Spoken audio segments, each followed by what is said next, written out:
ஆனால் என்ன ஒரு வருத்தம்னா அந்த அபர்நிதி வந்து இன்றைக்கி இந்த ஃபங்க்ஷனுக்கு வரல. அது தொடர்ந்து நம்ம தமிழ் சினிமாவில் ஒரு சாபக்கேடு ஆயிடுச்சு, ப்ரமோஷனுக்கு வரமாட்டோம் அப்படின்றது. அந்த அபர்நிதியை வந்து நாங்கள் வந்து நீங்கள் இந்த மாதிரி ப்ரமோஷனுக்கு வரணும் அப்படின்னு சொல்லி அவங்களுக்கு கால் பண்ணி கூப்பிட்டபோது தயாரிப்பாளர் கூப்பிட்ருக்காங்க.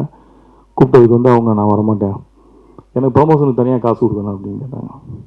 இது புதுசாக இருக்குது, ப்ரமோஷனுக்கு தனியாக காசு கொடுக்கணுன்றது புதுசாக இருக்குதுன்னு சொல்லிட்டு அப்படி என்கிட்ட சொன்னாங்க.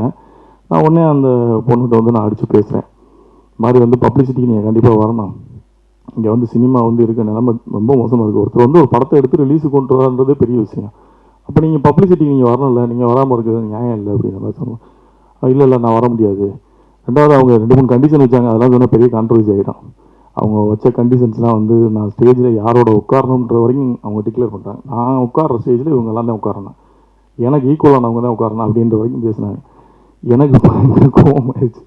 என்ன இப்படி பேசுகிறாங்க, ஒரு ஆர்டிஸ்ட் வந்து என்ன எதுனே தெரியாமல் இப்படி பேசிகிட்டு இருக்காங்கன்னா, நீங்கள் ஒன்று பண்ணுங்கள், உங்களுக்கு வந்து நான் சொல்கிறது புரியலை, நீங்கள் வேணால் நடிகர் சங்கத்தில் கம்ப்ளைண்ட் பண்ணுங்கள், இந்த மாதிரி வந்து இந்த படத்தை வந்து நீங்கள் கூப்பிட்ற ப்ரொமோஷன் கூப்பிட்றாங்க, நான் வரமாட்டேன்னு சொல்கிறேன், என்ன பிரச்சனையாக இருந்தாலும் பேசுவோம், நீங்கள் நடிகர் சங்கத்தில் சொல்லுங்கள் அப்படின்னு. இவரும் தயாரிப்பாளர் சங்கத்தில் ஒரு கம்ப்ளைண்ட் கொடுத்துருக்காரு. அந்த கம்ப்ளைண்ட்டுக்கு வந்து உங்கள் தயாரிப்பாளர் சங்கம் கூப்பிட்டுருக்காங்க, அவங்க வரலைன்னு நினைக்கிறேன், அது என்ன ஆச்சுன்னு தெரியல. அப்போ நடிகர் சங்கத்தில் நீங்கள் சொல்லுங்க மாதிரினா நடிகர் சங்க உறுப்பினரே இல்லைன்றாங்க அவங்க. சரி சார், இவங்களை என்ன தான் பண்ணுறது அப்படின்னு சொல்லிமா, நீங்கள் வர்றீங்களா வரலையா அப்படின்னு. நான் முடியாது சார், எனக்கு 3 லட்ச ரூபா கொடுத்தா நான் வர்றேன் பப்ளிசிட்டிக்கு, இல்லைன்னா வரமாட்டேன். ரொம்ப நன்றி, நீங்கள் வைங்க, உங்களுக்கு 3 லட்ச ரூபா கொடுக்குறத நாங்கள் வேறு மாதிரி பப்ளிசிட்டி கொஞ்சம் பண்ணிக்கிறோம் விட்டுருங்க அப்படின்னு சொல்லிட்டு விட்டாச்சு.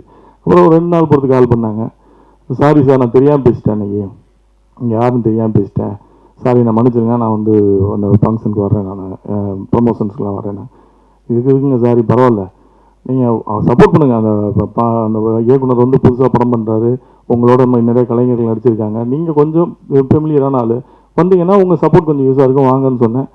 அதுக்கப்புறம் என்ன ஆச்சுன்னு தெரில, அவங்க வரலன்னு நினைக்கிறேன். என்ன சொன்னால் உங்கள்கிட்ட தான் பேசினாங்களா, அவுட் ஆஃப் ஸ்டேஷன்ட்டாங்களா, ரைட்டு அப்படியே இருக்க சொல்லுங்கள், அவுட் ஆஃப் ஸ்டேஷன்லேயே இருக்கட்டும், உள்ளே வர வேணாம், தமிழ் சினிமாவுக்கு இப்படிப்பட்ட நடிகைகளே தேவையில்லை, அவங்க அவுட் ஆஃப் ஸ்டேஷனே இருக்கிறது தமிழ் சினிமாவுக்கு நல்லது.